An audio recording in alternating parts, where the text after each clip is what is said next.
Oh, my damn, God. But 98? yeah, 1998. That's when Dr. So how Dolittle old came was out. everybody in 98? I got to do some reverse math. Let's see, 98. That was before Back That Ass Up by Juvenile. Ooh, That was before Cash Money took over the 99 2000.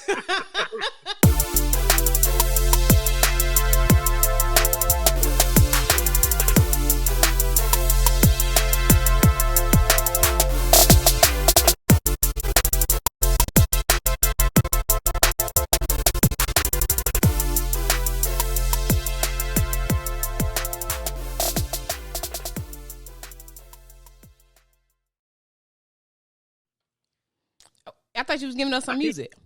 I see. Hold on. David Heads right A here. little bit. Oh, that's my podcast music. I'm going to play it anyway, though. It's just instrumental. We're going to roll with it. Just, come on. Bring us in. Oh, okay. I'm just, y'all vibing to that? Because I was going to say, I'm just going to cut it out. No. Damn. Get this show started, man. I'm going to fade out. God. Be your own people, man. You so crazy. 100%. Hey, every time. I ain't even gonna lie. So what's up, you guys? Welcome back to the Straight Chaos No Chaser podcast. As always, I am Adrian, your host. And today we got a little team today. We got Skinni, we got Ike, and we got Randall. What's up, y'all? What is up? What up? What's going on? What's going on? What's up? So today we're going to be talking about things that happen in the veterinary world. We are all a part of the veterinary profession, and we see a lot of different things go on throughout our days, and we're going to shed some light on those things. But before we get into that, we got to go ahead and get this trivia going. So y'all got your shots ready? Oh, sure. Oh, yeah. What kind of shot is that, Isaac? You ain't got no shot glass? You just... Got a whole bottle. Oh, y'all doing it like that? We're doing the whole bottle. Yeah, gonna take. I don't plan on drinking. You don't plan on drinking. Oh, you think you're gonna get the question right? Is that what it is? Yeah. Oh, absolutely. Oh, I love your confidence.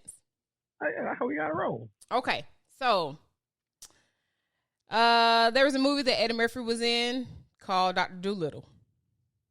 Okay. What year did this movie come out? All right, hold on. Before we get this going, we playing Prices Right rules? No. What rules is that? Call a friend or something? No. Have you watched Prices Right? I was just about to say. No, it's like 20 years. Oh, what rules does the Price is Right have? Oh, my God. Y'all want to explain this one too, or y'all want me to take this care of it? Go ahead. You got it. So it's about over and under. Like, you can't go, if you go over. Oh, that part. So close. Okay. God. That's the only part. That's the entire show, Adrian. I was thinking about the wheel. I'm sorry. I'm sorry. You can't go over $1. I mean, whatever. You need to take the first shot not knowing what's going on. Just stop stalling because you're going to get this wrong. Okay. All right. Dr. Dolittle. Question. One more question. Oh, my God. How them vet students be stalling around. So what about this year's Dr. Dolittle or last year, or the first Dr. Dolittle? I think I said Eddie Murphy. I think I said the Eddie Murphy edition. Okay. He may have coached them. I don't know. Just saying. Okay. All right.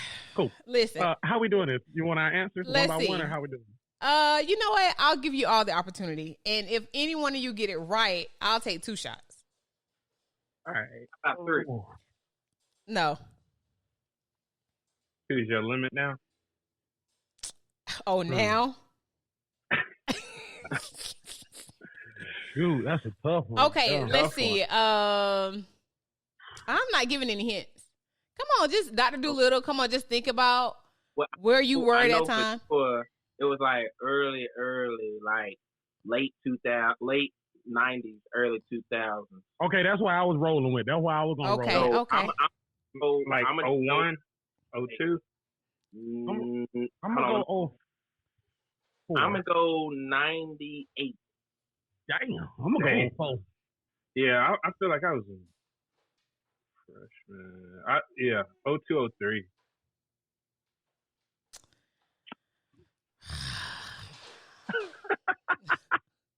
We waiting on you, Adrian.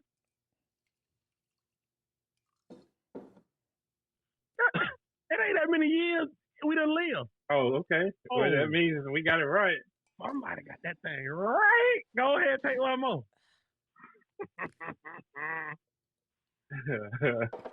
Yeah, DJ. Which one was it? 1998. 1998. Real? Like, Isaac, like, really? Isaac, how you got that? Hey, For man. real? That was Hey, 98? Let me tell you something. When God by your side, he give you the answer. Hey, I ain't even got nothing to say about that. Hey, for real? dang, 98. I feel What, like you you. got me, I feel boy? like you kind of Googled it on the side or something where I couldn't see you. How? Because it's time out. I've been looking at the camera the whole time. He I'm has. looking I at was it checking the whole that. time. 'Cause I was See, trying to discredit him. Hey, I was trying to. No, I was trying to figure out how I could Google it and not get caught. But it would go work that way. So I was like, all right, cool. Oh But my damn, God. But yeah, 98? 1998.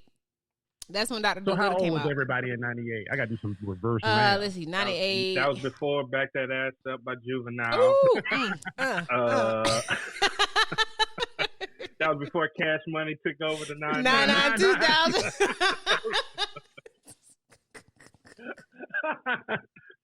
Oh, Let's see, I was 15. 98. I think I was around the same. I think I was 14. Yeah. God Yeah, damn. 14. 98, For real, I could have 2008. sworn I was going with literally past 2000. Yeah, I think you was about to say 2005. I know. The fact that I said 2000, I feel like anybody who said 2000, we got to take a shot. Or maybe I want to take a shot. Yeah, for them. please I'll go take ahead, it. catch up. Catch up. All right. Whew. All right. All right, so That was good. we're gonna get into this thing. I do a segment called "What's Good, What's Bad, and What's Ugly," and so this is just about you, your life, whatever. You may not have anything bad, you may not have anything ugly, but if you do, get it to me. Good, bad, ugly. Present, past. It don't. I like present. You know what I'm saying? We are living in the present, and I pray to God that He allows me to see the future. So I'm gonna start with Randall. What's good? What's bad? And what's ugly?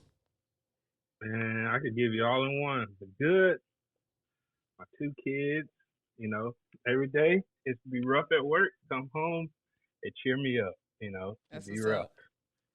So the bad is raising this 2-year-old that want to beat up everybody. You got a bully. Hey, he ain't a bully though. So let me side note. So like, I asked the daycare. I was like, man, how is he at the daycare? He's like, man, he usually don't start the fights, but he'll finish it. He said he cleared the room. I was like, That's okay. funny. Oh, At least my boy ain't getting beat up. okay. That's the best part. That's important. Yeah, And what's ugly? that's pretty much it. Raising that kid, that's the ugly part. Yeah. Keep you on your toes, man. So I need to just wait on children. No. Get it? You just have supposed to. You say don't what? ask me, boy. You just have them when you're supposed to. How many you supposed to? So Isaac, what about you? What's good? What's bad? And what's ugly? Man. Good. You know what I'm saying? I got my own business going. Okay. That thing's accelerating. Overwhelmingly, but you know I can't complain. You know, because when you're booked and busy, that means you're doing something right. Okay. Hello. But for the bad, I guess in general, just with the pandemic and everything, a lot of things have changed as far as attitudes from people. Man, what? Yes, sir. And having to deal with that, especially being in a profession of service. So patience has to be really high, you know, on your radar to kind of maintain, you know, the professionalism that you need to as far as your career is concerned. But for me, it's just the bad is dealing with, you know, folks who don't take, you know, other people in consideration and the attitudes, based on what has transpired in, the past 4 years. Mm-hmm. Okay, so that's probably like your bad and ugly. Yep. I feel like that's everybody's bad and ugly. Okay. Oh yeah, that's just universal. It ain't you mine in this no more. profession, It ain't mine no more. But go ahead. So Skinni, what about you? What's good? What's bad? And what's ugly? man, good, bad, ugly, man. I mean, again, to be in this space and this opportunity, like doing veterinary medicine, like social media influencing and then comedy, and being on the aspect of like, this last year has been like really good, passing the whole like emergency and critical care VTS, being like the second black male in the VTS program. We gotta take a quick pause. You know what I mean? So thank you. I appreciate it. And it's a blessing just to be who I am, being from like, where we come from. Mm-hmm. Not just being that uppity type of person, like being from the streets, you know what I'm saying? Being from the hood and just being who you are genuinely and showing that you can be who you are and still achieve goals that everybody else who may not look like you achieve. So, being in that space has been a good thing, and people accepting it from all cultures, like, and that's the biggest thing, you know what I'm saying? Not even just our own people, different ethnicities across the world, people having you to speak and do different Zoom stuff with COVID. So that's been good.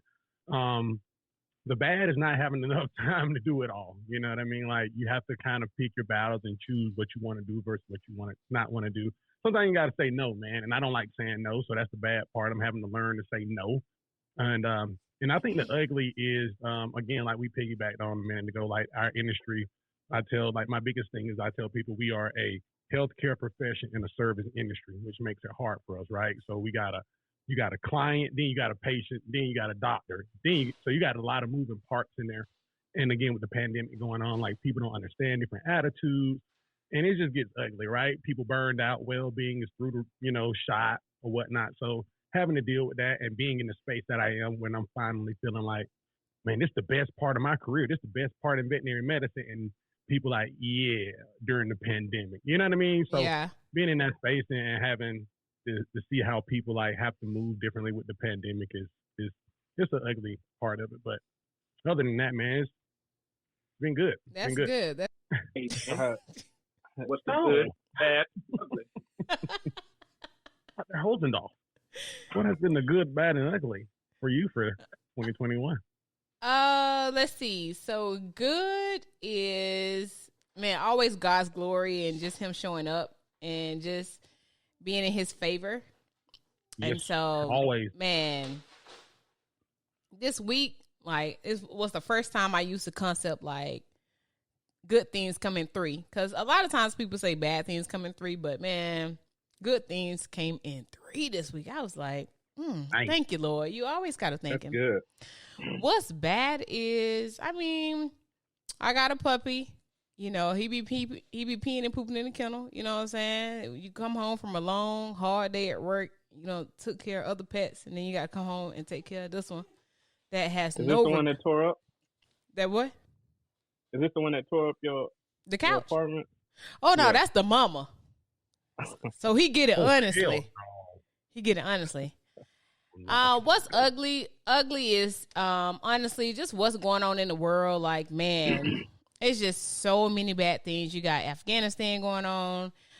We have the pandemic that is like slowly making a comeback. Not that it ever went away, but we're just back in a time where we're having to be really, really cautious. Be really cautious and careful of not wearing our mask and being in certain spaces. And so, like everybody else, I can't wait till we see the end of this. And I don't know when it's gonna be. My pastor today at church, he said, when we don't have to wear these masks anymore, I'm gonna have a backyard barbecue and we're gonna burn all of them. And I was like, I'll be there. And I bring the Fantas, the orange ones. Do y'all really think it's gonna go away? I think there's gonna be, I think the mask thing not gonna go away. I mean, until folks come to some type of agreement on, what's the best way to manage this from a global pandemic standpoint. instead of having to combat between different parties. Folks come together, unified to create an equal decision. Things better for everybody because nobody wants to be stripped of their freedom. You know what I'm saying? And Dude, we don't got it as bad as in other countries. Yeah, right. True. Very true. So when people stop, realizing their selfish ways and their selfish tendencies, and realizing that there are other people who have it worse off than us, then that we can start to come together and be like, yeah, this is what we need to do. But so many people are so entitled and into themselves that they forget that other people are worse off than us. So, but it's just gonna take, and these are all learned behaviors. This is through generations. This is how it should be until that generation, understands that, hey, these things do to come together. Man, it's always. Yeah, no, and I agree. Go ahead. It's kind of funny to me, like on that aspect, like everybody was hollering 2019 population control. You asked for it, the Lord shall deliver, and He delivered. So like now, what you gonna do? You know what I mean? Like either you get vaccinated or whatever your belief is behind it. Like you better just be ready. You asked for this, and it's coming. It is happening. So yeah, I don't know if the mask thing is gonna go away. I mean, if it does, I think it's gonna be a really long time. And I was actually talking to a friend yesterday, and she's not vaccinated, and we were actually supposed to go to a few festivals and things like that, and we were just kind of like touching bases, and she said, well, I'm not vaccinated. And I was like, oh, you should have led with that. I was like, I'm not going anywhere with you, because I would feel bad that we out trying to have a good time, and she was exposed to the virus, and she got it and got sick, and she had valid concerns, which a lot of people do. It's kind of like, as a young Black woman who wants to still be married and have kids, you hear a lot of different things about the side effects, and it's just one of those things where you're just reluctant or hesitant to get it. And I told her, I said, I was the same exact way. Like, I'm not gonna lie, I was like, infertility issues, I ain't even gonna mess with that. But I did my research, and that's the best thing that I can tell people. I'm not one of those people who are like, no, you need to get it. Why don't you have it? You're crazy. You're stupid. But, at the end of the day, everybody is their own person, and I can't make any decisions for you, just like you can't make no decisions for me. So, I just tried to talk to her and just a little bit educate her from the science standpoint, and she just has to make her own decisions. But, at the end of the day, I just want this thing to be over just like the rest of the world, so we can get back to some type of normalcy. Yep. Like, since we all in different states, I was just wondering, like, how does y'all state, like, handle it? Is it, like, full, like, mandated? Yeah, or we are in Las Vegas. Wide open? It's wide open out here in Texas. Well, y'all don't have to wear your mask. That's red is wide open. Let's be honest, man. South Carolina's so wide open right now, man. I'm talking about wide open. I'm like, them folks don't care. Them folks will cough in your face and say, I had COVID last month. Excuse me. Like, them folks don't care. These folks don't care. Right. They don't care. And the Clinton, oh, man. And as we, transition to what we talking about, like, and let's not talk about the clients that come in the building, man. How you have, bro, that's a whole nother fight right there, man. That's a whole nother fight. Man, people are any of y'all curbside? Man, we about to go back because they won't put no mask on. Yeah. We about to go back. Like, that's what we're going to have to do. Like, we in South Carolina, the county that I live in, is the #1 county. CDC said it before hey, y'all need to shut down the city. Dang. Y'all need to figure it out. But their vaccine compliance was low. So what you expect? You know how it is, man. Come on, it's a red state. I was watching TV, and a couple of weeks ago, and Don Lemon was interviewing people who had COVID and who were in the hospital in in Louisiana, and they were saying that they wish that they had gotten the vaccine. Well, here's going to be the tipping point that's going to really break these folk down. Now that the FDA didn't approve that thing, when these Fortune 500 companies tell you got to have a vaccine, just like we had to have them school record vaccines, or you ain't got no job here, you're going to see them getting to the vaccine. Yeah, no. That's what we're waiting on. Fortune 500 companies going to be like, hey, you got to get vaccinated. You messing up my bill. Yo, look, it just made me think about something. This girl on, I think TikTok and Instagram, she was like, y'all don't want to get the vaccine, but y'all be putting certain penises in y'all mouth. Oh, okay. Bro, hey, I was Right. hey, I was talking about. I said that to somebody the other day. I was like, man, you worried about this vaccine? I swear I seen you pick up them pills at the gas station. Right. Every man, y'all know what I'm talking about. Right. Like them things ain't FDA approved. You don't know what them things. So y'all look. So y'all picking and choosing y'all poison. Right. Oh, Right. okay. You mean to tell me you gonna take some horny goat weed, but you won't get no vaccine? Right. Make it make sense, man. Some palmetto. Right. or the one that come into the clinic. Yes, I want to get all the vaccines, but I don't believe in vaccination. Make that make sense. Oh, please. So you're gonna get your full set of series vaccine for your dog, but you don't. You know what? You know what? With that, we're gonna go ahead and jump into our episode. So today, I don't know. Y'all know what? I don't know why I say episode. I don't know why I put an R between the E and the B. You're from Quitman, Georgia. You're from Quitman. That's why. You got one red light in your whole city. It's 3. Oh. What you ain't gonna do is lie on Brooks County. It's 3 of them. What, you got 3? It's 3 red lights, not one. You know what? You know what? And we got a flashing light. Oh no, man. So it's 4. So it's 3.5. Does it just blink like the yield? Yes, that's right. It just blinks. Hey, what's the corner store I got? Beverly and them? A grocery? What? That's that corner store in Quitman. Dude, they got Piggly Wiggly. No. We don't have Piggly Wiggly anymore. It's gone. I miss that Piggly Wiggly. We got it was Harvey's, but now they don't put a food line in there. Food line? Y'all don't know about Food Line? Food Line out here about in 1990. Right? They closed it down. Hey, look, they closed it down when Dr. Doolittle came out. Boy, y'all, y'all, wow. Boy. So we're gonna go ahead and get in our episode. See, I said an episode. It's fine, y'all. I'm just gonna say episode, and y'all just get with it. Getting into the show today. We're gonna get into the show, and we are talking about crazy things that happen in our veterinary profession. So I'm gonna start with Skinni. So Skinni, just give me one scenario that it was funny as hell. You couldn't believe it. Like, it's hard to explain. Whatever. Just give it to us. Man, I got several of them. I don't know where to start. I'm gonna start with some light. I'm gonna start with a little light one. Okay. And then what happened in a week, right here? Chihuahua coming to build. Emergency coming, triage to the lobby. All right, let me see what really going on. Go up there.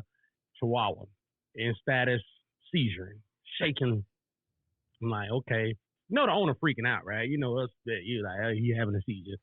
By the time I get back there, he probably gonna be out of it, but cool. Anyway, so get the lady in the room. I'm like, we need to take him back. He literally comes out of the seizure right there in the room, so he just chilling. So and I'm like, so what we need to do, ma'am? She's like, yeah, he's had 3 of these today. I'm like, we need to put a catheter in it, and we probably gonna give him some anticonvulsants or whatnot, probably like some Valium or she's like, Valium. Oh, no. No. That's what you mean, oh, no. So you can put a catheter in him, but you can't get him no value. I say, ma'am, that's the only thing that's going to kind of control. We need to get the seizure under control. My sister was addicted to that stuff. I don't want him to get addicted. So you don't want your dog to be sick? Man, why you here? He gonna be why you here? With dead ass here too. I don't want that stuff. Oh, but while I'm here, because I'm on the road, it's Sunday. I got to tell you this one right here. Now, this the one right here, y'all. Y'all ain't gonna believe this one. Oh God, I forgot about this. Okay. Guy comes up. He calls the clinic. Yes, I have a German Shepherd that had puppies on yesterday. One came out dead last night, and we're like, okay, yeah, that's unfortunate, Yeah, 3 of them live, and 1 dropped, and he's dead. And I'm like, all right, cool. So he calls back the next day. I'm happy to be at work. Answer the phone. Hey, yeah, I called him yesterday about one of my dogs that had a puppy, and it was dead. And, We woke up this morning. She had another one. It was dead. I was like, oh, so you probably want to bring her in. Let's make sure she got all those puppies out of there. She got some retained fetuses. Something's going on. So sure enough, y'all, he comes up to the clinic. German Shepherd. Guy gets out. It's a Subaru with a German Shepherd in the back. Subaru with hatchback. He gets out, y'all. And you know me, right? I don't know what's wrong with me. Something wrong with me. I pay attention to what folks got on. So he got some Stacey Adams on. Stacey Adams and some church pants that were pleated. Like pleated church pants. Pleated church pants. White guy, right? White guy with shirt tucked in, like white shirt, like he looked like he had just come from Wednesday night Bible study. Turns out, y'all. I said, hey, how you doing? He's like, yeah, my name is Roger or whatever. I'm with Blase Missionary. I'm like, okay. And I called about Bella, my German Shepherd, and how, she had her puppies or whatnot. I said, okay, cool. I was like, so what's really going on? He started explaining to me. I was like, so when did she breed? Well, that's the thing. We don't keep track of when they get bred because a lot of them are born virgins.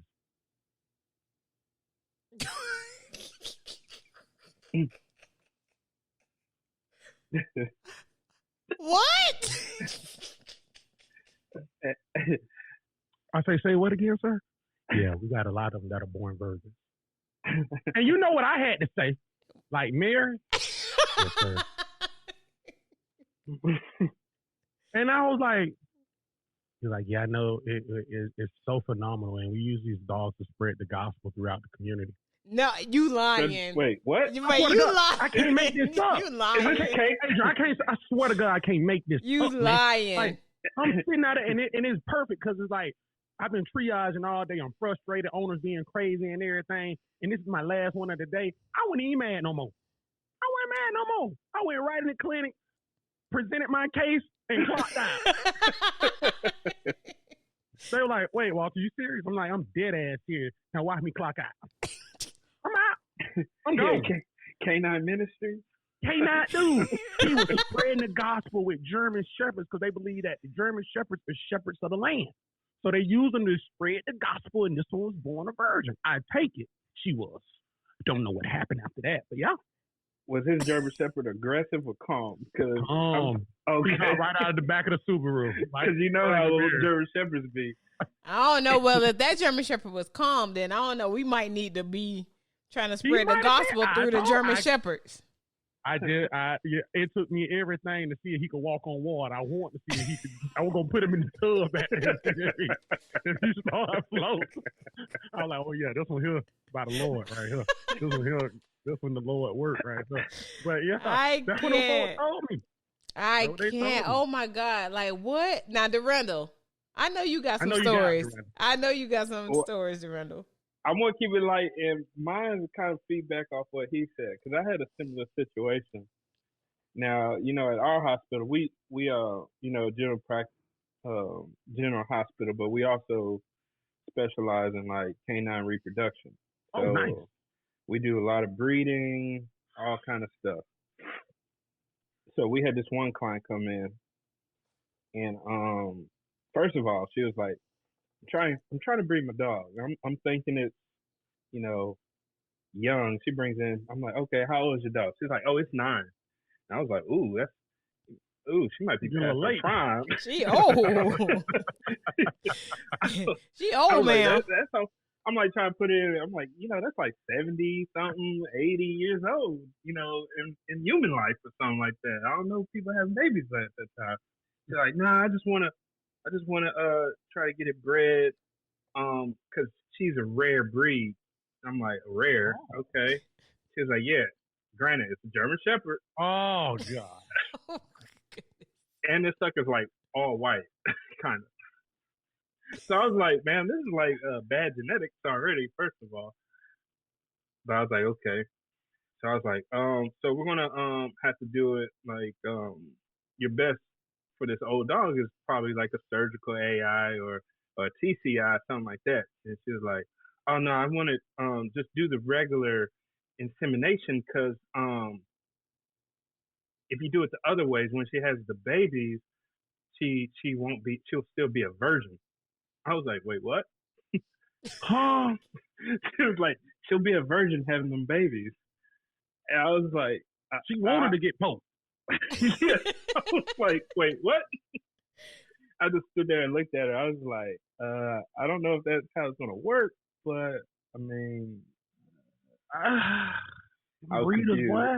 They crazy, boy. Well, you gotta love them. They know more than us, and they crazy. That's crazy. all day. What The you regular got? way. What you got, Ike? Well, yeah. So, All right, where you want me to start? well, I'll try to be brief, but I don't know if I can. It's okay. because Take now- your time, brother. We You got sound time. like somebody in church. Take your time, brother. It's okay. It's okay. Be hard. Amen. So, now that I'm into this mobile aspect, I actually go to people's homes. Mm-hmm. Ooh. Oh. So, when you come into the clinic, technicians and all that, everybody clean up, you come in and everything's nice and clean.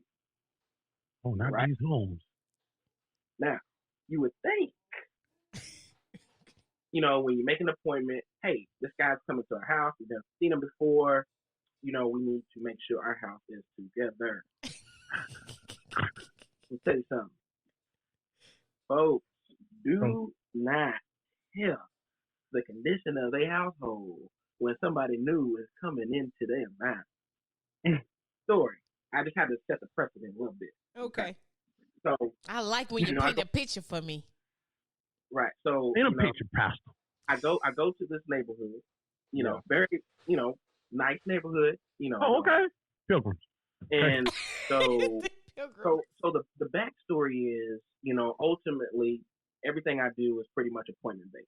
So you go online, book an appointment, boom, schedule that way.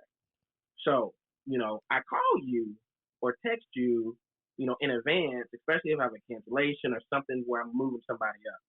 So, I'll be like, hey, appointment's running early. I can come now. All right. So that's what happened. I'm going through my appointments. I call this woman. She don't pick up the phone. Okay. So I said, all right, well, I still got appointments. Let me just go ahead and run through these appointments. I got to come back to one because I need somebody to help me get this blood draw from the dog. So at the end of everything, when I'm all said and done, I go back to my first appointment, have help with me to get this blood draw from this dog, and the woman that I was calling to make sure I could come to the house finally calls me because I'm ready to pack up, go to the crib. Done for the day. So I look at my technician and I'm like, should I do it? Should I? He's like, man, I was like, I'm still new to this, man. Let me go ahead and continue try to get my name out there. Let me go ahead and just give her pass and go do this appointment. Right. Now, I was also seeing 4 cats. Okay. At this appointment? Disappointment? Yeah, this appointment. Yes. Ooh, Lord. Yeah. So, whenever somebody fills out the information on my for appointment, I have a generated template that says, hey, and due to COVID, these are the things I need you to abide by. With cats, I need you to have them in their carriers or somewhere orchestrated where we're not running around the house because I ain't got time. Okay. So, pull up to the house. Oh, yeah, this is a nice neighborhood. Okay, all right. So, get up. Lady comes out. She's got one of those push carts with a seat on it that you can push it and then sit down on. Right? Yeah. She got like some iced tea sit. I was like, okay. I look at my technician. I'm like, okay, man, let's go ahead. Let's get in and get out. All right. So, pull up. Come into the house. Next thing I know, I see one cat dart across the room. I said, that ain't now one on. That ain't one on. I said, That's just an extra. I said, so man, where you want us to set up? Oh, you can come on in the kitchen. I said, okay. We get in the kitchen. The kitchen table got like newspaper. Let me tell you, there was a lot of stuff going on in that house. Okay. Well, did it stink? Was it stinking? Look at you. We'll get there. We'll get You there. be seeing. So look, I was like, so where cats at? Oh, they were here earlier. Oh, Lord. So where they at now? Oh, well, I seen Grouper over here, and I She seen talking about the cats. Wait, hold on. Her name is Grouper? No, I'm just making up names. Oh, I'm about to say. She named it after the fish. So now, granted, you know, she's an older lady, and I get it. You know what I'm saying? If she was the only one, but still, you gotta have some type of organization with your cats, because I'm not trying to be finding cats all around the house. Facts. Right. Yeah. Not my job. That's exactly what we did. How long this took? Man, I was in that house for about an hour. Oh, that's an hour. Now, look, but the thing is, you know, cats have safe places. So we are literally Ace Ventura in this thing, search and rescue, in the crib, looking for these cats, under furniture, under couches, dresses, the whole shebang. The thing is, we went to her bedroom. Lord Jesus. That's when it went down, didn't it? It That's was. when Had one of those beds where you had the little remote, and you gotta like push it, and it goes. So the walk-in closet, there was no floor. It was all shoes and clothes. On the floor. Master bathroom had washer, dryer, and you know, we go to Walmart and you get one of those big old Tupperwares, like you moving the undergrad for the first time to put your clothes in. She had one right next to her toilet, half full with litter. Yes, that's what they do. Wait, cat litter? Yeah. Ew. Wait, was it Next in to the her bag or toilet? was it out? Was it in the bag or was it out? No.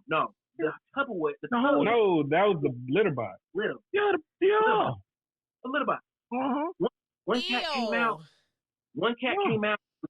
We closed it into the bathroom. It jumped up on the dresser, then on the thing. And because, you know, when cats get above you, you gone. That's you it. Right. Don't worry about it.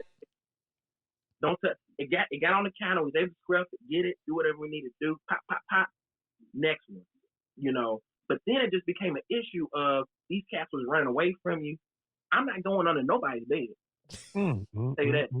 Find some I'm not going condoms. to this closet or nothing. So the whole time we got 3 out of the 4 cats. Me, I'm sweating. Every bathroom had a litter box that was big as one of those bins, some Tupperware bins.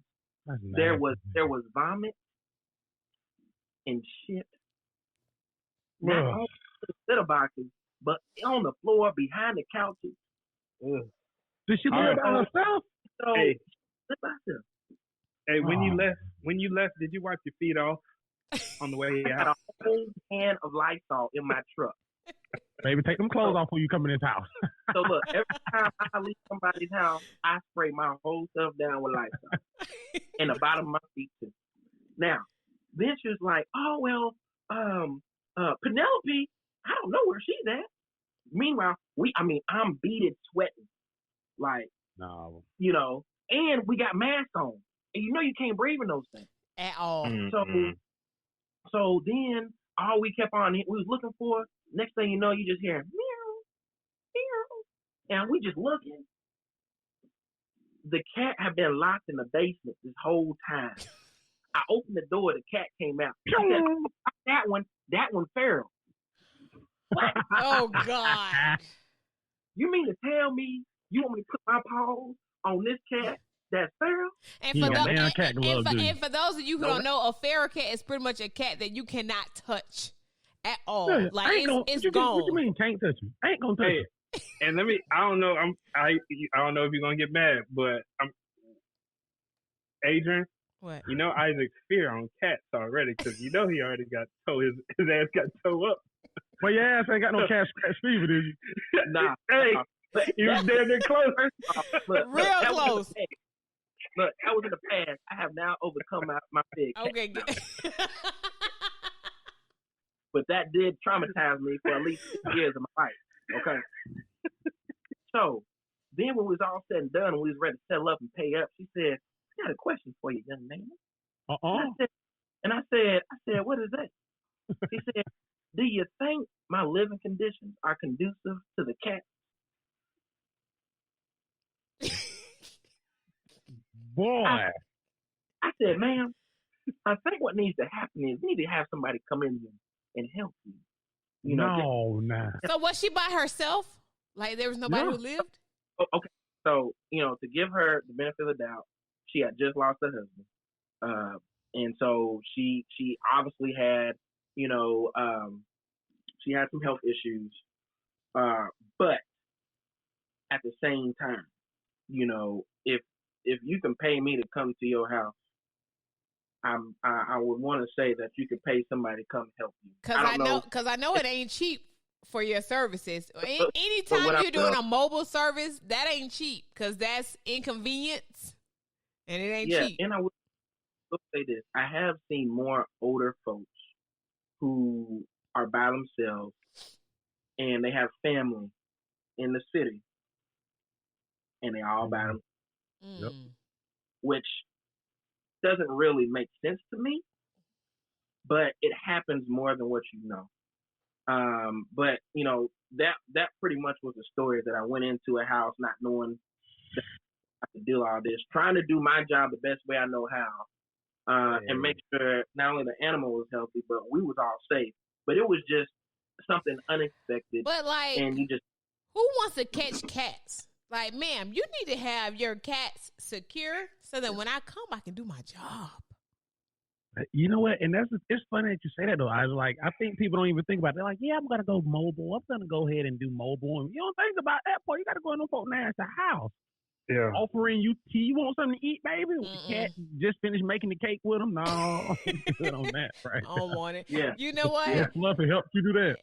You know what? For me, I'm gonna keep it light too before we get into the ugly. For me, one thing that's light is this lady came into the clinic and her cat or dog, I think it was a cat, honestly, but she was like, I think she got something going on with her private parts. I was like, yeah, why you think so? She said, well, she been licking it a lot, and she seems a little irritated, and she got some fluid coming out of it. Mind you, this lady is like 60 years old, and she says, because I know when I go to the doctor, or even before I get to the doctor, but when I go to the bathroom and I got a little itch, I said, oh, ma'am, I'll take care of it. I'll take care of it. This lady was telling me about her yeast infection. And because she know what a yeast infection feels like, she think that she know her cat got a yeast infection. She say, because when she said, because when I used to get those yeast infections, I knew that I was like itchy, and if I could lick, I would lick. I was like, yes, ma'am. I'll be in the bag. I'll take care. I'll take care of your cat. Man, you got to stop that. Sir? Hey, you ever had a client? You ever had one where they call it? They be like, her snatch, or this lady said that one time in the room. She said, her snatch is a little. I'm like, wait, what? What's a snatch? Ma'am, it's okay to say vagina. Okay, you don't have to say. They be afraid to say it. But honestly, I think that they're so far gone that I think they're thinking about the word pussy, and we call cats pussies. You know what I'm saying? So I think it's just kind of like uncomfortable. But ma'am, you can say vagina. Like I can say penis. You ain't no damn uncomfortable. Man, folks will cuss your ass out in the live. Ain't no damn uncomfortable. They just They be afraid to say penis. They be like, his little thing. What's a thing? When you talking about cat pussy, you also forget owners will be like, hey, there's something coming from the skin. I think it's pussy. Ma'am, it's actually. Have you ever seen the word pussy spelled out? My receptionist did that one time. She said, the owner said that the wound is pussy. So I went back and I showed her the paper. I said, what does this say? She said, the owner says that the wound is. I said, that is not how you spell pussy. Okay. It's either purulent or has a lot of discharge, but it ain't pussy. That's what I tell them. Because pussy is pussy. Okay. She was like, what Dr. Bellamy say? I'm so sorry. What? Dr. Bellamy be like, it ain't pussy. It's purulent discharge. Owner came in the other day. She called the clinic and said, they're going to blow your mind. I couldn't believe the shit. I think my dog had a GDV. And I'm like, had a GDV? What happened to it? What happened? He reversed? I mean, This is where they done reflip. But like, how you know he had one and ain't had one? She's like, well, we trocherized him. So when she said that word, I was like, oh, you know something. Oh, they from the farm. Okay. I say, how you do that? Oh, with my trocherizing kit, but we on the way to bring him. I said, hold on, pause. Where you get a trocherizing kit from? Amazon. Amazon, yo, I hope when y'all get some time, go put GDV kit in or trocherizing kit in Amazon, and them folk give you the needle, the tube, the bucket, everything you need to do. I was like, why is this legal? So Walter, Walt, explain. I can't make this up. Explain what that is, just a little bit. Just okay, Just okay. What So that for does. the people who watch, my bad. Right. All right. So trocarize. So real quick. So big dogs like Great Danes with this long abdomen, they just tall dogs. You Saint Bernard, Rottweiler, big dogs. They can get this thing called GDV, which is a gastric dilus volvus deal, where your stomach basically Marley turns and into me. a knot. Right. Marley and me. Right. Marley and me. It flips.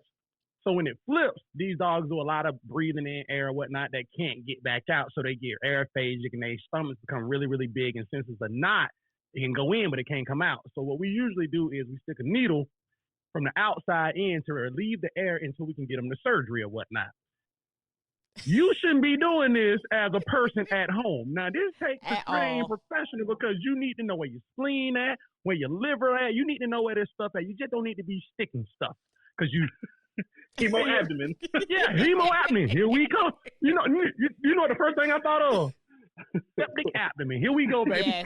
Yes. Septic belly. Come on. Because people don't know they do it. Like, so if you buy this kit off, they give you the instructions and everything. You're going to lay your dog down. You're going to stick this needle in. Make sure you got a hand on him because it might hurt. What? Are you serious? Yo, yeah, you can go on. Let me tell you something. And when she brought it in, I was like, oh my God, this is a real kit. Bag and all. I can't make this stuff up, man. Like, you shouldn't be able to sell a needle online like that. That's I'm crazy. flabbergasted. Ain't that crazy? I'm flabbergasted. See, I wouldn't.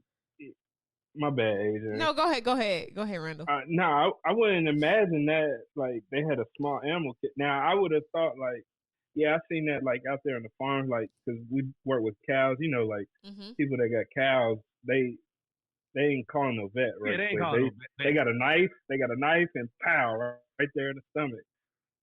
Yep. That's crazy. Wow. Man, I couldn't have this. I gotta look that up. You know what? Let me get into some. I don't know if this is intermediate or severe, but so let me tell y'all this story about.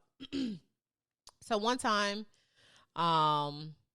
this doctor she did this surgery on this patient and she went away for the weekend. So she was like, "Yo, if the clients have any questions, will you take care of it for me?" I was like, "Yeah, I got you." So my assistant, she goes in the room, she discharges this puppy, and she comes back and she's like, "Dr. H, the owner want to know when the leg gonna grow back." So the dog had a leg amputation. She came to me, she said, "Dr. H, the owner want to know when the leg gonna grow back." And I said, she said, "No, he's serious." I said, "What? Like, what?" She's like, "No, he for real." Like what you say? So, like, I had to compose myself because I didn't want to laugh in the man's face, right?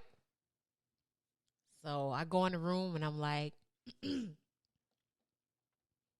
it's one of us. I'm just going to say that. It was one of us. I said, of course it one of us. I said, "Hey, how you doing? I'm Dr. Holsendorf."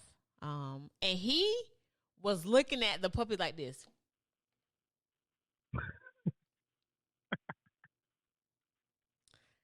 I said, so your dog Jojo had a hind limb amputation, and the leg is not growing back. And I said, so amputation means to remove from the body. He said, "I know what that means." I was like, "Oh, okay." He mad now. I had thought that, maybe you know what that means. And that's the reason why I'm in this room. So he's like, I know what that means. I said, so the leg is not growing back.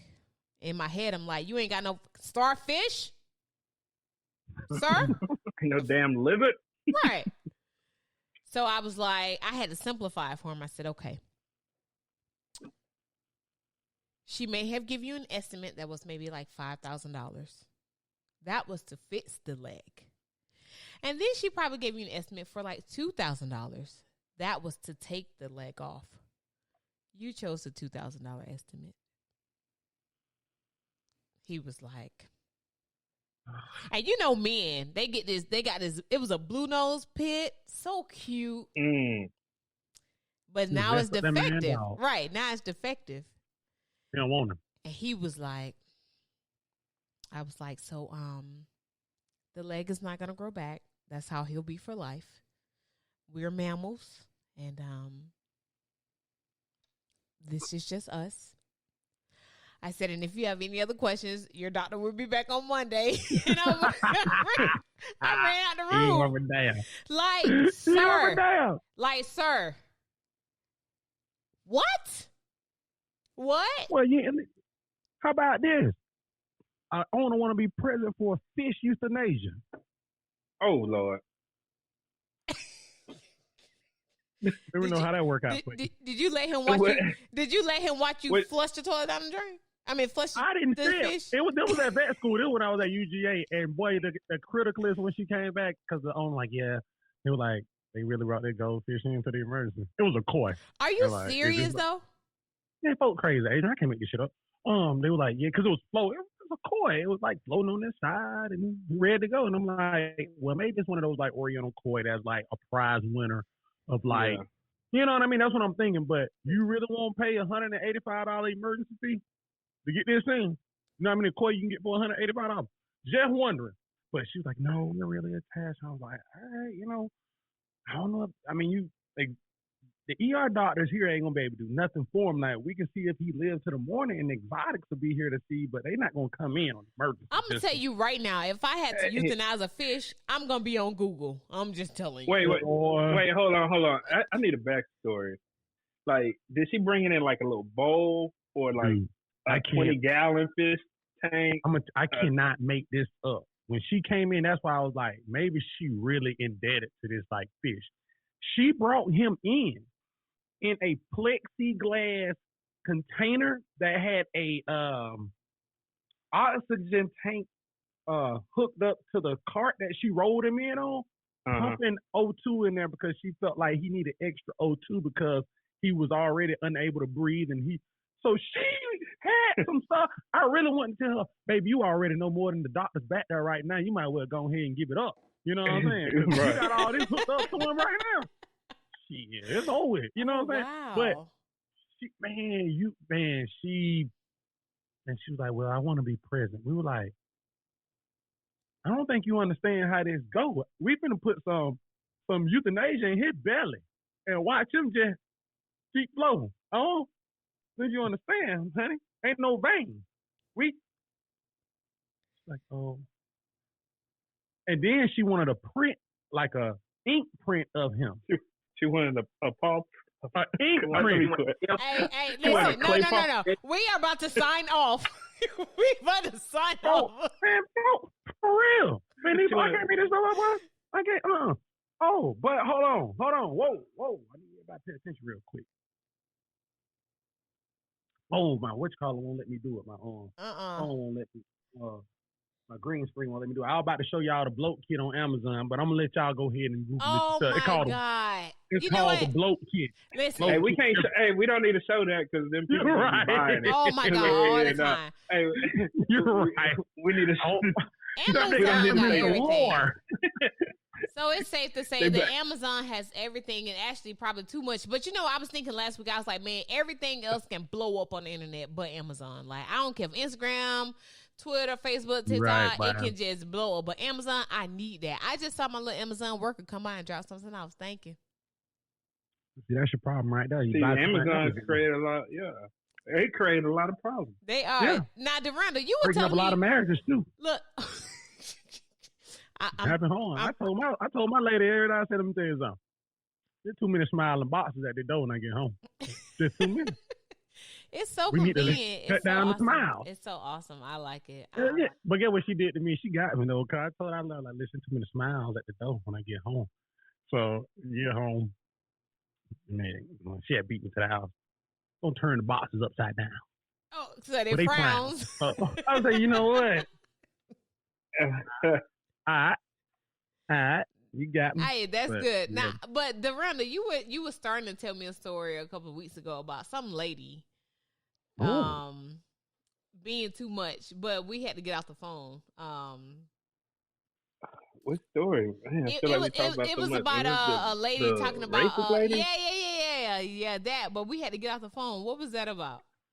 I don't know if it. Is that the one with Isaac? Yes. Yep. Oh, man. Okay. You was trying to tell me where we had to go. Okay. When I came up there. Okay, so that was what, like 4 or 5 years ago. Yeah. That was when you was down in Austin. All right. Yeah. So Skinni, this how it went. Oh boy.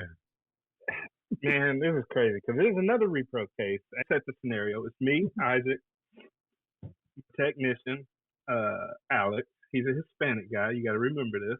Okay. And we doing this surgical AI on this lady's dog. So Isaac comes up there, from Austin to learn it. So I'm teaching.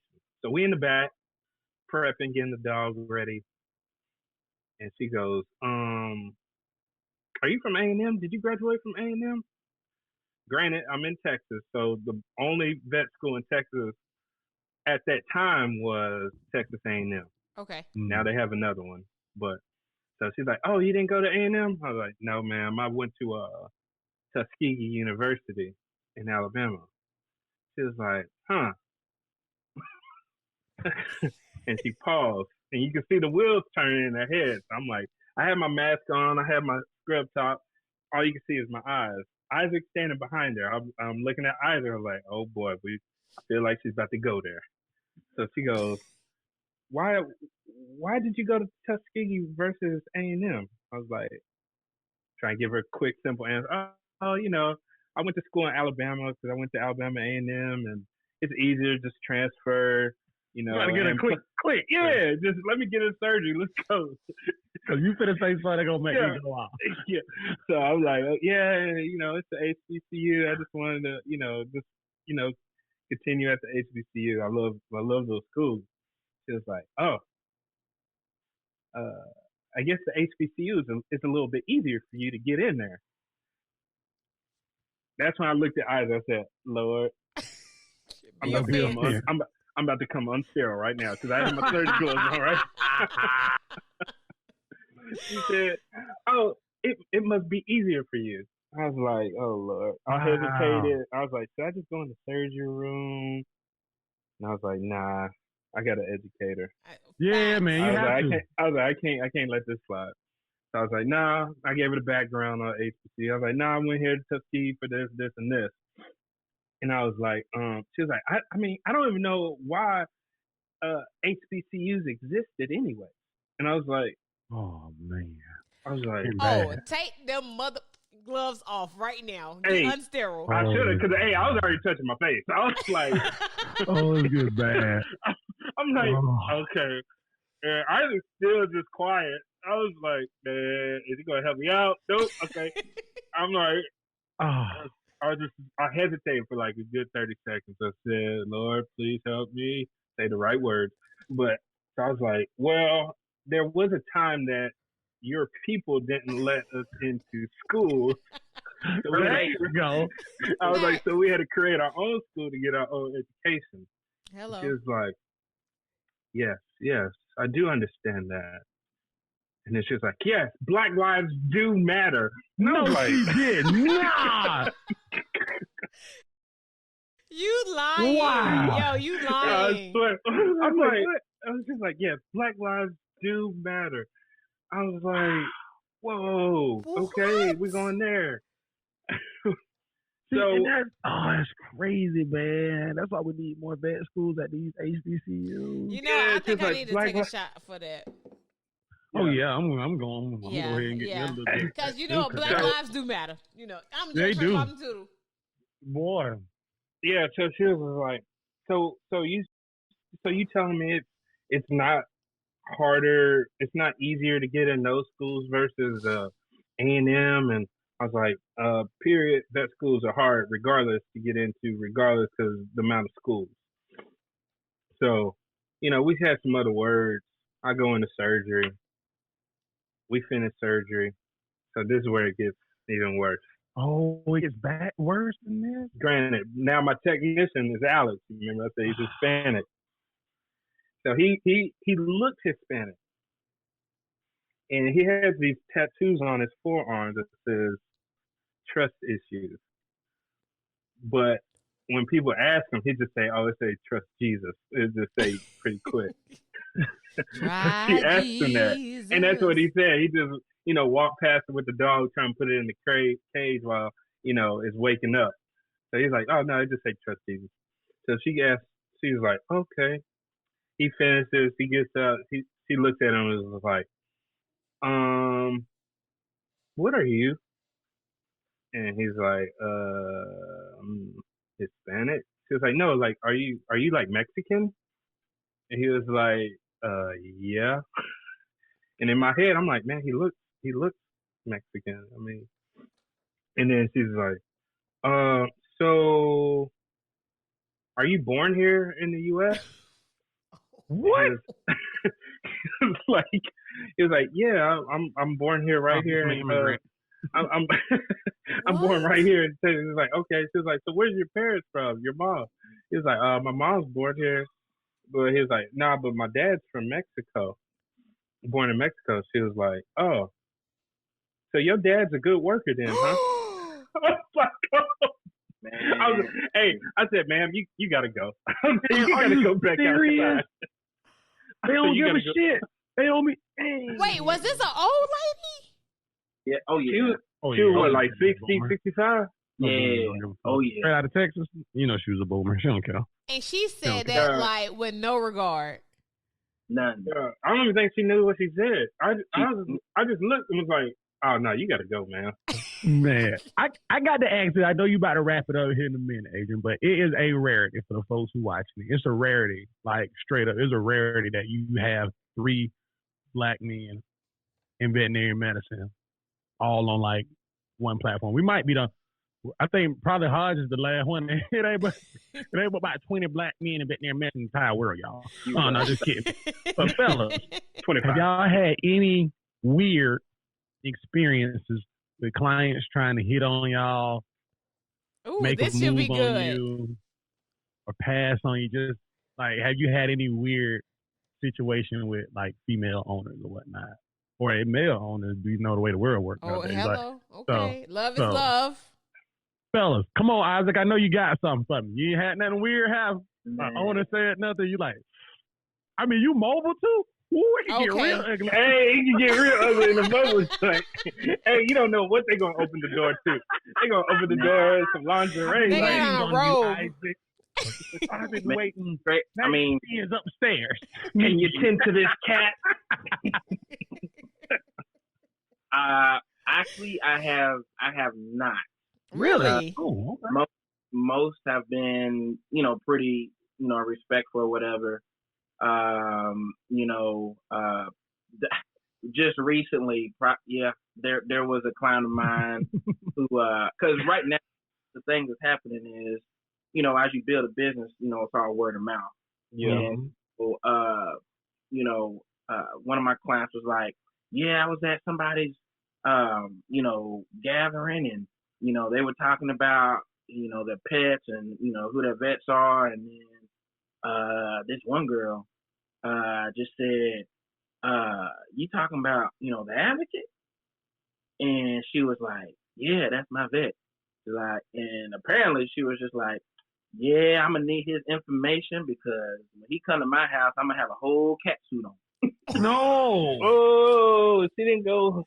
Thunder, cats. Yeah, how they do?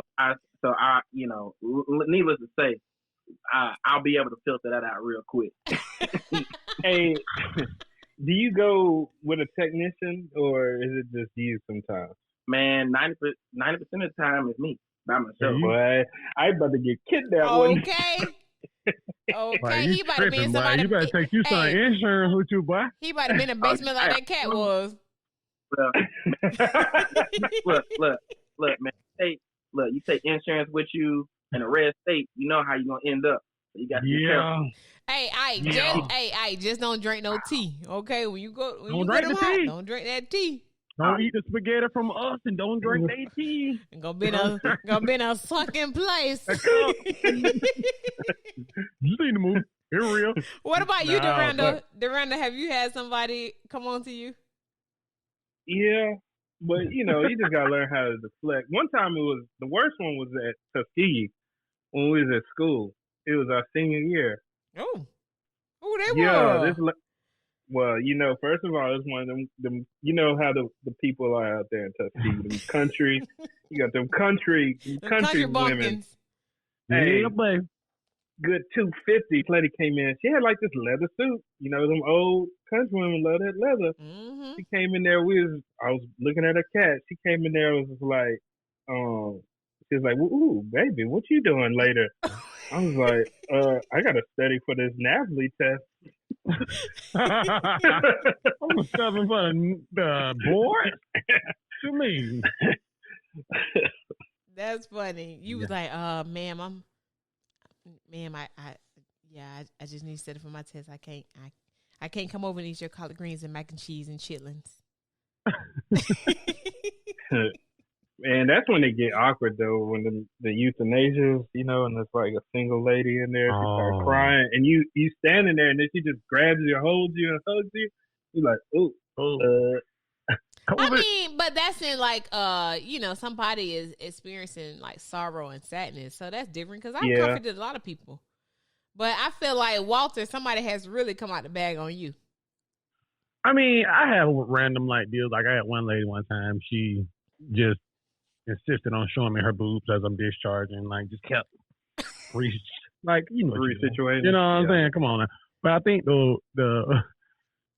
I think vet school is probably, at UGA during working at the vet school is probably that moment where I was like, this is crazy. So like my first year there, right? You're a black guy. You're a male. First of all, ain't that many males at the vet school, right? Mm-hmm. But as a technician, and I was like the outgoing guy, ready to have a fun party and whatnot. I would randomly get notes in my box. Like it happened one time like this. It's all right. This cool right here, but they're weird. Vet student leave a note. Hey, I was wondering if you were seeing anyone and if you want to kind of like go downtown one night and just have a good time. So I'm like, all right, cool.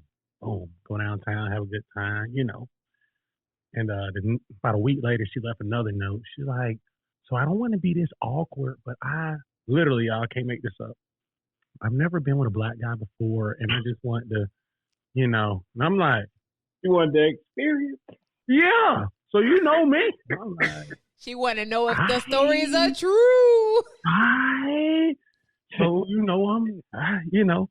So year one, this happens, y'all. Year three, the exact thing happens. Another vet student. Hey, like, you're a cool guy, in vet school there. Just wanted to, and I was like, so I had to show my homegirl Nina, who was a tech. She was like, this is insane. But I guess what they call is vet school goggles. So you don't have any like you in vet school all day, right? You're at school all day. You see these same dudes you go on your rotation with. At some point, I get, because this is what my wife, who was a student, that's how this happened again. Yes. This time, this one was just like, all right, I'm keeping this forever. But like, it's one of them deals where like they don't have any options, right? You don't have that many options in vet school, so you're like, because there's majority women. Yeah. No so options. Like, you gotta. How is that? It's tough. Is it tough dating in vet school? Oh my Yeah. God! It's like four. How many black guys were in our class? I think maybe like four. Like Durandel me, Snapper, Ike, and Jared. Oh, and all I y'all forgot all just about friends. Jared. Oh my God. And like these the homies, so it's like none. So I can only imagine what it's like to be an attractive black male in a vet school. Man, I think Hey. you're just knocking down everything. I just imagine like Oh man, dominoes. and you know, and you know, you like, oh man, this is what you know, me, Adrian, it was early Q dog stage for me. So I'm like, oh yeah, he was fresh and ready. I'm in Q dog God. mode, man. Then I turn into an Omega, man. I'm like, hold on, I ain't your hoe. I ain't your hoe, baby. You feel like that. But you know what's so funny? You know what's so funny? Like when we got to senior year, actually beyond senior year, I think it was maybe 1 or 2 years outside of vet school. And Durandel, because you know, black people, we just have that sense. We know what's going on. Like y'all ain't gotta tell us what's going on, but if you pay attention, you know what's going on, right? So one time, Durandel, he invited me over for like barbecue, right? He my homie, and so there was this certain young lady who was over there also getting barbecue, and she didn't say anything. She just like, hey, Adrian. I was like, hey, girl, I ain't say nothing. So about 2 years later, he come to me. He was like, if I told you I was dating somebody in our class, who would it be? I was like, Crystal. No. He told me, I was like, That's who was over there. yeah, that's who was over there. I'm like, duh. I see y'all. Look, I'm black. I know. He just started laughing. I'm like, I know that's your boo. Meanwhile, Hey, brother. Right, Hey, brother. Right, exactly. Years later, they are married with beautiful children. But kids. yeah, he to my. If I told you I was dating somebody, boy, got my face. Go on. I been knew that. Go on. People ask me that all the time. They were like, dude, how the hell how you date within the profession? I'm like, shit, sometimes, man, that shit just happens like that. It just happens. It just happens. And but before we like sign off, there's one other story that I have to tell that is like Durandel's on. And Isaac, I feel like you have something to tell me, but let me say this. It's kind of close to what what Durandel was talking about, but I had a lady one time who came into the clinic and her cat had been mangled by a dog, right? That's what she said. She said it happened that day. But when you looked at the wound, it looked like it was like 4 days old. I mean, she was like, she claimed the cat was like laying underneath the garage and the dog got the cat leg and just was chewing on it. I'm like, what? From under the house. I'm like, what? So we take the cat to the back. I go in the room and I'm talking to her before I get her in her estimate, and she says, she pulls out her wallet and she says, this is a Caucasian woman. She says, I just want to show you this. And so she pulls out a card, and it's some type of missionary card. She said, we don't have a lot of money, and before you get ready to make up the estimate, I just want you to know that I've been over in Africa helping your people. No. Your people. My people? Not over in Africa with your people. Look, I'm like, you been equipment? You was in equipment. You said, my people are not in South America. You was with Linares and G-Man? She said, I was over there channeling your ancestors. I swear to God. She's like, so what do you mean channeling my ancestors? She's like, I was over there in Africa. I was doing missionary work and I was channeling your ancestors. And I just want you to know that that's what I've been doing. So when you get ready to make the estimate, I want you to keep that in mind. Get out my office. She was looking for the Mandingo out there. Let me tell you what I did. I ain't even had nothing to say. I normally have something witty to say, but I just did this. I just walked out the room. I'm like, I ain't got time. What? So after I gather my thoughts, and people just they honestly they mean well, but they just don't know what they're saying. That's what I'm trying to get myself to the point, and I try to give people that benefit of the doubt. But sometimes, Adrian, someone like you got to know better now. You got to know better at some point now. Come on now. But you know what? This black white thing ain't just started yesterday. That's now. right. Come on now. So I walked back in the room and I gave her an estimate. I said, the type of person that I am, if I'm going to help you, I'm going to help you. I don't need a story. I said, for you to tell me that you are channeling my ancestors and you're helping my people, I said, that didn't help you. That actually hurt you. I said, it actually made me feel the way, and it offended me. I said, so the next time that you feel like you want some assistance and some help, I think that you should refrain from telling people that you're helping their people. She was Because like, you just earned $200 on your right. estimate. She's like, What you talking about? She's like, I'm so Trying to tell sorry. I'm sorry. Your price just went up. I'm like, you ain't channeling you channeling to Lenars them down there in Briscoe with them 3 red lights and that flashing light. You been down there helping them? Somebody channeling yo. Right. I mean, Isaac, what you got for me? I know you got something.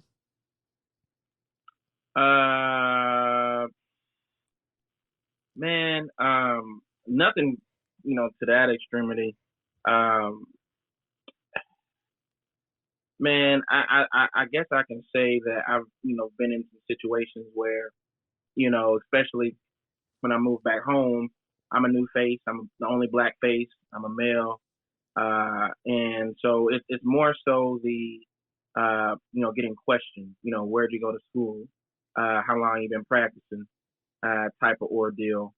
And so it's just like one of those things, well, so-and-so's been seeing my pet for, odd years. And so could you, talk to him about it, blah, blah, blah. And, for the most part, how I carry myself is, I have no problem saying, well, so-and-so's not here. I am your doctor today. But if you would like to see that doctor, I can kindly remove myself from this room and have somebody else, help you. Hey, did they hit you with the, you're black? Oh, you're black when you walk in the room? Well, it's the look. It's the look they give you when you walk out there. They don't necessarily verbalize it, but it's like when you walk in, they might be, this is, I'll play it out for you. I walk in, I'm a client when the door opens. Hello, I'm Dr. Crudo. Yep, that's it. That's it. That's the look. Wow. Yeah. Yeah. They do it, bro. Yeah. They do it. I had a client do me kind of like that one time. It was funny. It had to be 2000. I was on the cover of Today's Veterinary Technician, one of the biggest veterinary, we were doing a CPR. We did it for UGA. And I had went home. You know how your mom and them is. Sister so-and-so from the church, I want you to come look at their dog. And I'm like, Mom, I told you about this now. We ain't finna do this right here. I don't just go looking at 4 dogs and stop volunteering me to go look at stuff. But she already done sold it. And you know how we are, right? You can't explain to nobody that you're not a veterinarian, that you're a veterinary technician, but they don't get it. So your parents saying, "You're a veterinarian." Mama, no, the hell I ain't. Come on. No, we're not playing this game. So we get there. And it's a boxer that I think the boxer had a seizure and then he just didn't recover, right? I think he just stroked out after that. So the dog was loud around the house. They were crying and everything. I'm like, hey, y'all, I'm gonna be honest with y'all. It's that time. If y'all are one of the other clients, I give you a whole what you need to do, estimate what it's gonna cost you, but it ain't worth it, y'all. This is a 10-year-old boxer that y'all keep outside. Let's just go ahead and let him go to the Lord. So they were like, okay. So they took him. We go to this vet. They were like, well, will you go with us to the vet to euthanize him? I'm looking at my mom at this point, see what you done got me in? I ain't got nothing to do with none of this. So had to call the vet in, right? So you know how that is. The on-call fee is what? In Albany. It's Albany. So what? $200 for them to come from Lee County to Albany? Because you know that's where they live. So they done drove down there, and it's $100 to put the dog down. So we're looking at $300, right? So you can tell the guy had an attitude because he didn't want to be there to put the dog down. He, white guy. I'm like, I got a lead bullet. Right. Yeah. So he giving them attitude. Yeah, he ain't gonna live. Y'all, just cutting them short, right? And I don't like to show I'm veterinary medicine. Not, he talking and I'm listening. I'm not saying. So I see the magazine cover on the counter that I'm on, right? And I'm like, oh, that magazine that you know what I'm saying? But he giving me the look like. So I started all right, I'm like, let's get there. I'm like, so he's probably still his brain probably, he had a seizure, probably had a stroke out.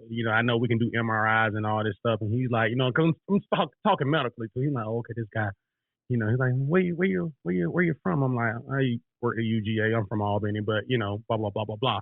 But he's still giving me the short stick. I'm like, basically, y'all, let's euthanize this dog and get the hell on out of here. You know what I mean?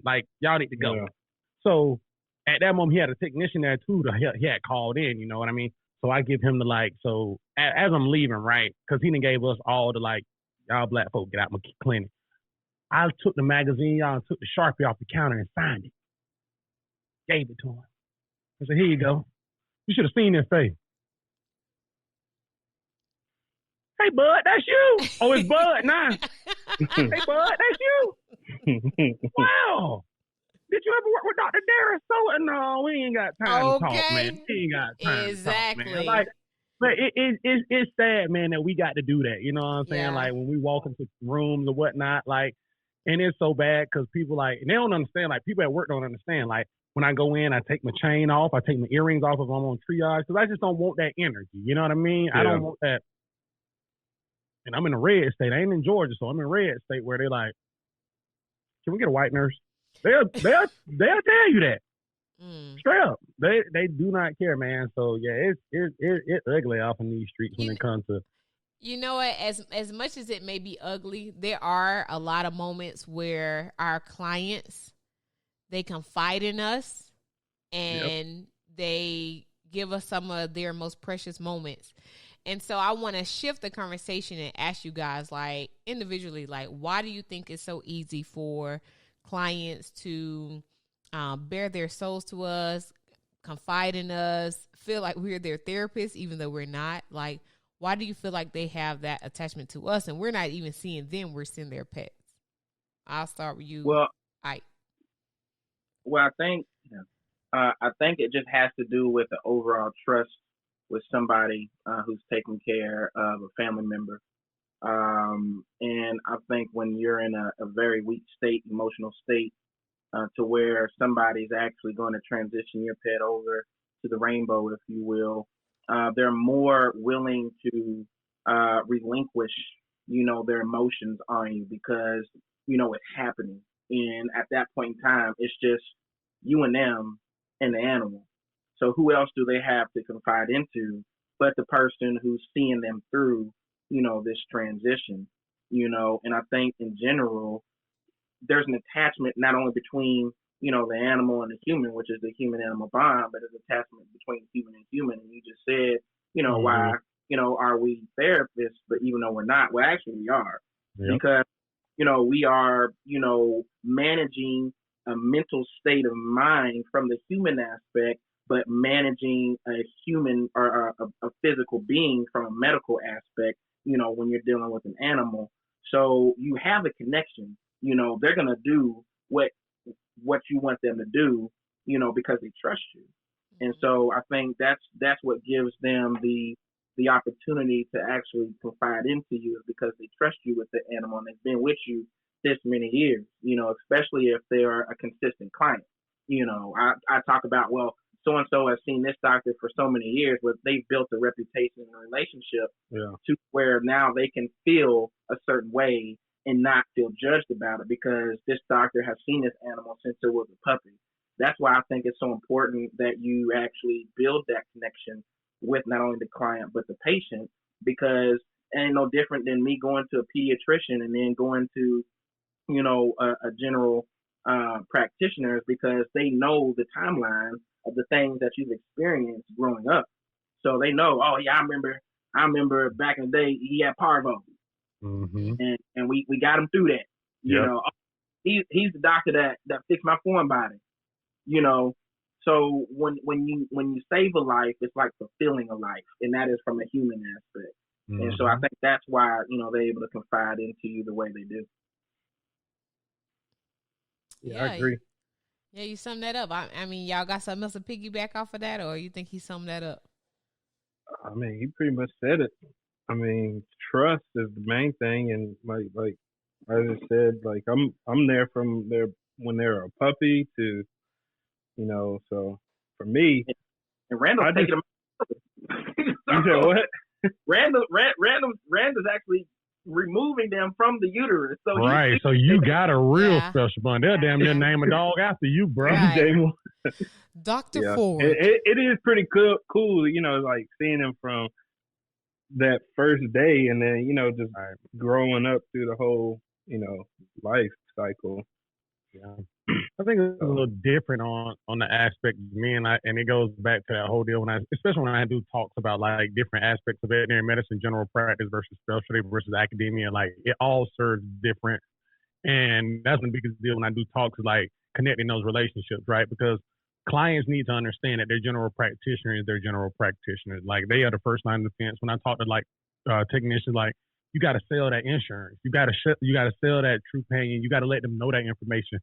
Because they're going to come to you guys first. By the time they get to me at the emergency clinic, it's almost too late to have the conversations that we need to have, right? It's too late to have that financial conversation. It's too late to say, hey, we hear it all the time. Well, my general practitioner never told me about insurance, or they never told me about care credit. They never told me about these things. They never told me that this is the cost to come to the emergency. Like they think it's just like going to their GP.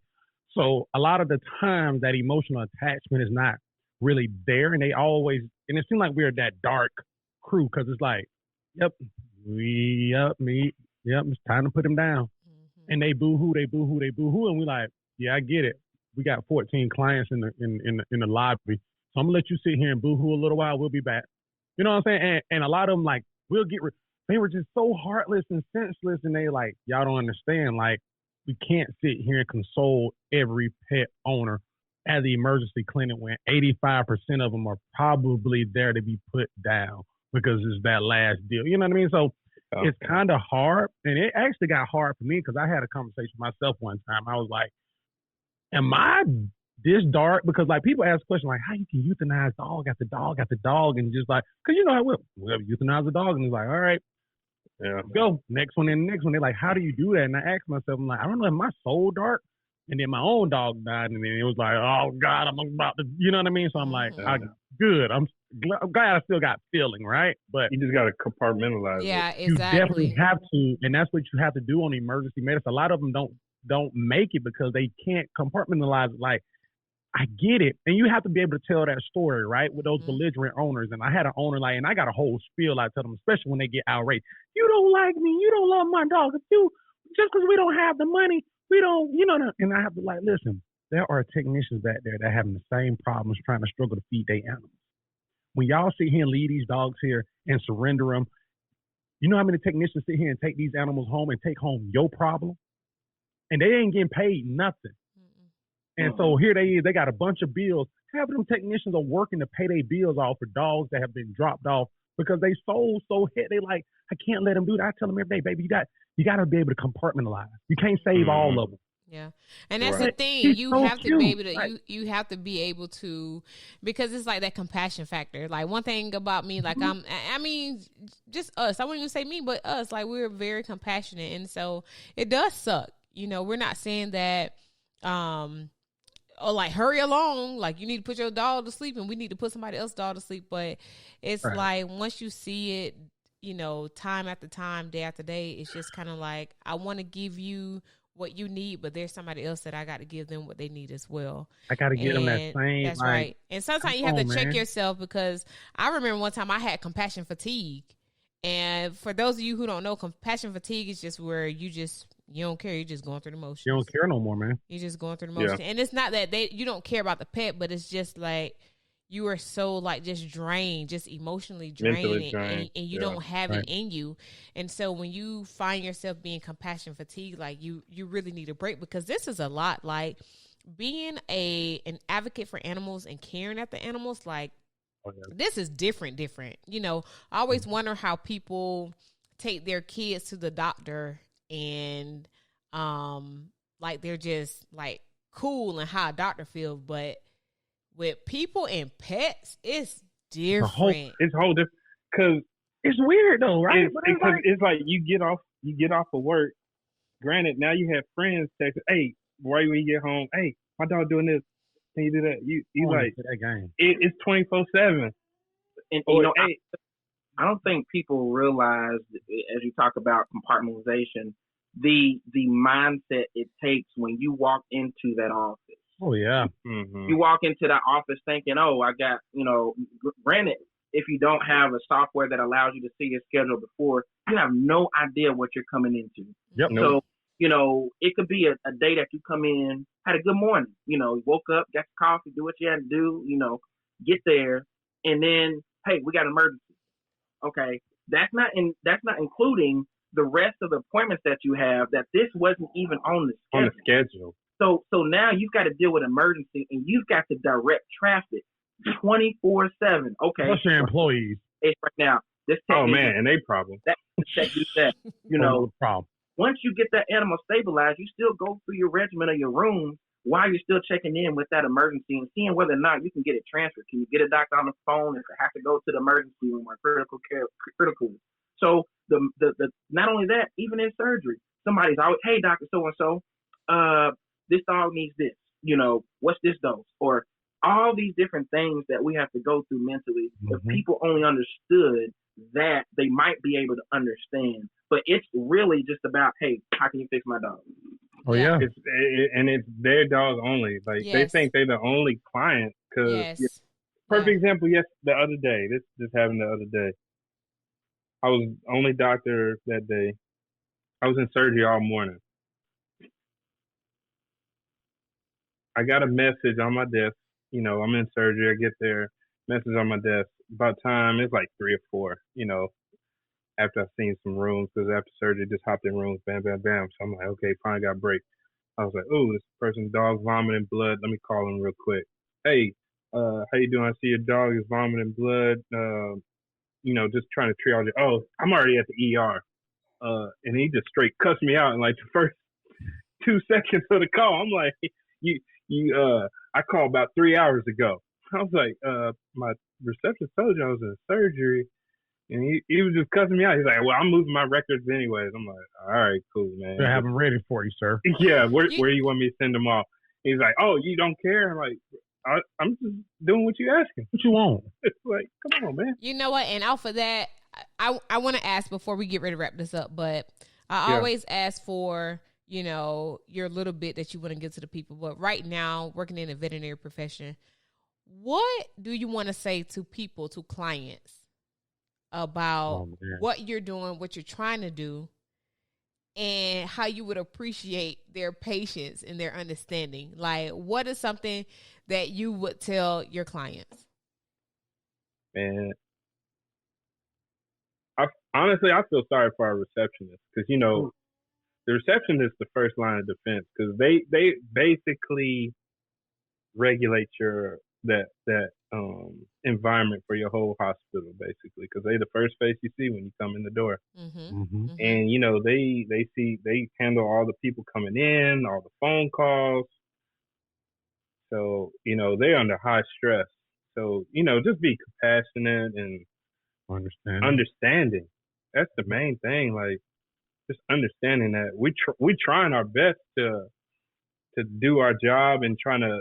It's like we trying to work with you. I want to add another walk-in, but I already got 10 in front of you. Right.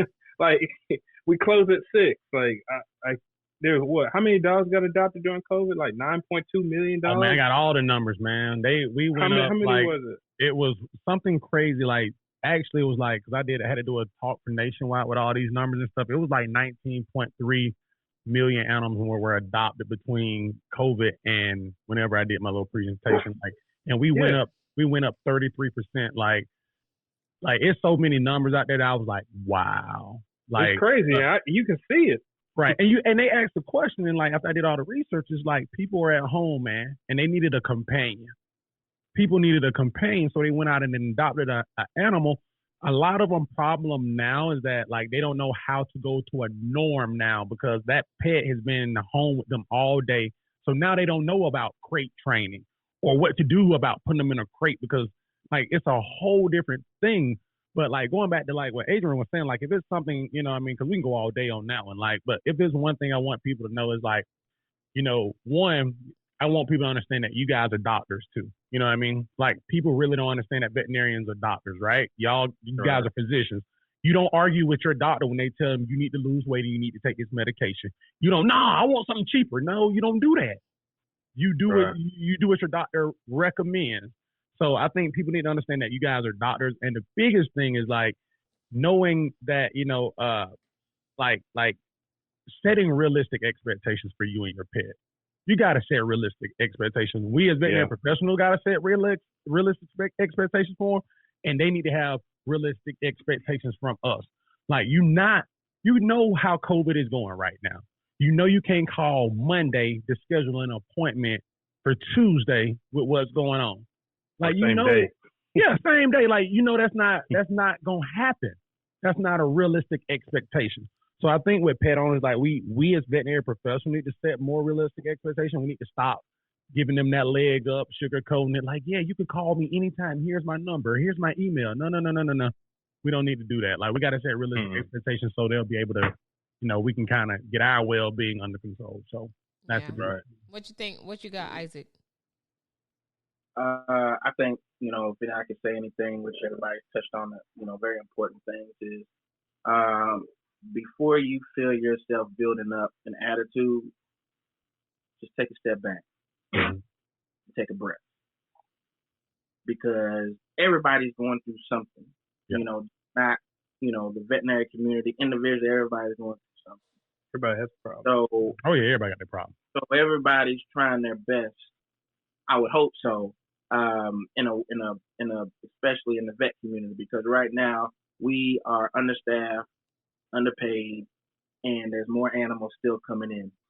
And so just take a step back to breathe before you say that thing that might offend somebody, because you don't know what that person could have lost a loved one that morning or the night before, right? And you're because of something that can be fixed. It can be fixed. Right. So just take a step to breathe, take a step back, and then address the situation as best as you can without, you know, offending somebody. That's what's up. That's a good one. Well, this is what I'm gonna say. I don't work in general practice anymore. And when I was saying earlier that I don't have to deal with what y'all have to do, I don't work in general practice anymore. I do shelter medicine now, and it's different. But from being in a general practice setting, I want to say this. Just because we work for animals and we love animals, it doesn't mean that we have to do the service for free. Well, you can get fired. A lot of clients try to make us feel bad as animal lovers because you don't have any money to take care of your pet. But they got that pride and bins. That's though. Right. But it's just not right. And so I'll never forget one of my first emergency. Somebody called me and they said, "You gonna let my dog die because I don't have any money?" And I was like, oh my God. And I did the service for free. And honestly, that's the first time that somebody like paid their bill and brought me flowers or whatever because they were appreciative. But listen, just because it's still a business, right? And the bills still have to be paid. The lights have to still be on. The staff has to still get paid to be able to feed their families. It is a business. And so as we are animal advocates, we love animals and we wish we could save them all. There still has to be money involved and you know, it's important for people to understand that and understand that having a pet, and especially a free pet, those are the most expensive ones. So when you get ready to get a pet, just know that it's like taking care of a child. I don't have any children, but it costs. So the word that I just want to get to the people is, you know, just know that we're not being mean and we're not trying to be buttholes, but we still run a business. This has been an awesome podcast. I've been like, this has just been dope. Like, I always have to say how I know everybody. Like, yo, Durandel and Isaac, those my homies. We went to vet school together. We were classmates. Day one. Like, they always calling me on something, whether it be my pinky toes hanging out my shoes or wearing your shirt backwards for 5 years. or didn't even know. On my elbows, Ashley, these are homies. And then Walt, like, we go back before that. We both worked. We went to Fort Valley State together. We actually from pretty much damn near the same hometown. Like, Southern Georgia, rural or 229.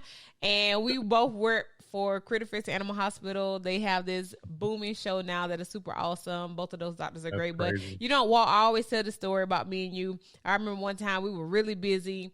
And at that time, we only had one doctor and 6 exam rooms, and it was like a Friday, and it was super busy. And I was like, okay, bet. So what we're going to do is we're going to have one person that go in the room and come back, and they're going to be a runner, and then they're going to bring the dog back, and whoever else is back here, they're going to do whatever the dog needs. And Walt was like, right. Man, that junk ain't gonna work. Like, where you come up with that? 5 minutes later. All right, so I'm the runner. You know what I'm saying? So boy, you that go to the shit room. was working like hell, boy. Hey, but he clearly was like, that ain't gonna work. Where you coming up with that from? 5 minutes later, he's like, all right, boom, I'm the runner. I'm gonna go in there, I'm gonna get a dog. I'm gonna come back. Y'all do the blower. I'm like, yeah. Wow.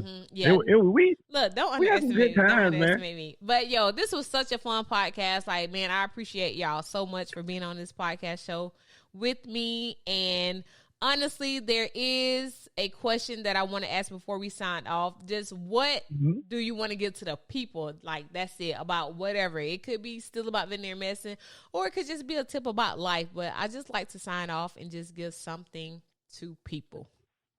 Yeah, I'm gonna go ahead and give it all with the talk I always give.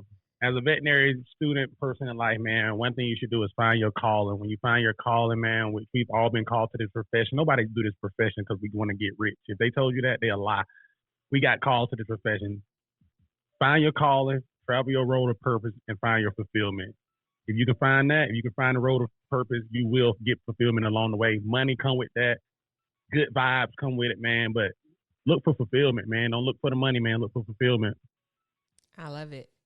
Not only fulfillment, but happiness. That's it. You know, let me say something. Just to piggyback on what you said. When you find your purpose and you're working your purpose, it doesn't feel like work. Right. It does not feel like work. You nailed it. So you go through these trials and tribulations to find your purpose, but always listen and pay attention to those things. Because what you might have in store for yourself, God might have something in store for you. But once you take off those blinders and those headphones and actually listen and pay attention and you find your purpose, I tell you, happiness is just right there. I mean, it's amazing. I guarantee you. But until then, you know, keep working, keep trucking, and just be kind to one another. Dope. I would say for me, I don't know. I would say like basically not accepting failure. Like don't give up on yourself. We all have our own stories, you know, that, you know, get into where we are. I'm happy for failure because that's the way I learn, like how to overcome it. So don't give up on yourself. I like that. For me, I'm gonna keep it simple, and I'm just gonna say, try Jesus. Like, listen, don't try me though. Listen, don't try me. Try Jesus. But no, being honest, or being sincere in what I'm saying, like, man, a lot of times we try to do it our own way. But if you just put your faith in the Lord and trust in Him and what He has for you, say a little prayer, you'll be amazed at what He can do for you. And so that's just the most amazing thing to me. But man, please be sure to like, subscribe, share, like all that jazz. This podcast, like, this has been dope. Make sure you follow the homies. Tell a friend, and we appreciate you so much for tuning into this podcast. And until next time, y'all got anything else to say before I let this thing go? Man, we appreciate you, man. Appreciate it. Y'all can follow me at .df_express on Instagram. And y'all can follow me at Skinni Go Live on Instagram, and you can follow me at Skinni Go Live on Facebook, TikTok, all that. Just put in Skinni Go Live, it'll pop up. Skinni Go Live. Just like that. Follow me on the Advocate on the IG. Just remember that it's spelled a little bit differently. ADVET, Advocate. You see that pun there? I see that. I like that. Yeah, so that's how that goes. All right, awesome, man. Y'all were dope, man. Yo, this was really, really fun. Like, I appreciate it. I can't wait for us to maybe link up. Hey, Durandel, I'm trying to go to the PBR this year. It's the NFR, but okay. No, it's the PBR. No, I want to go to the professional bull riding. What are you talking about? It's a PBR. I never went to no PBR. I don't go to the PBR. I went to the PBR. I do the NFR. What's the NFR? You What went to that the stand NFR. for? No, I didn't. I went to the National PBR. Finals Rodeo. I went to the PBR. I just looked it up. I went to the PBR a couple years ago. See, you try to play me, fool. But I thought you were talking about the one in Vegas. The NFR is in Vegas. It's in December. I'll be there. Bruh, it's the PBR. It's in November. Okay. Well, I'm going to both of them. I want to go. Rodeo. Okay. Well, let's go. Find me a cowboy. Let's go. All right, y'all. So thank you again for tuning in. And until next time, much peace, love, and chaos. Peace out. Holla.